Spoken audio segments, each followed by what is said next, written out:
Under privilege student आले ज्यांना afford नाही होत शिक्षण.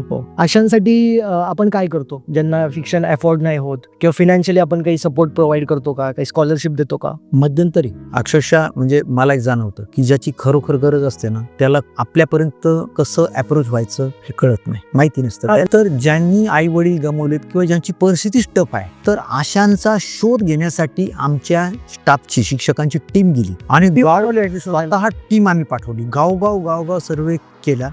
तर विशेषतः कोरोना काळामध्ये बऱ्याच कुटुंबाला दणका बसला, तर मग त्याही काळात केलं. पण कोरोनाच्या अगोदर देखील एक 7-8 वर्षापासून माणसं आम्ही ते आयडेंटिफाय केली घरं, आणि स्वतः जाऊन त्यांच्या वर्षभराचा शिक्षणाचा खर्च आम्ही त्यांच्या घरी जाऊन प्रोव्हाइड केला.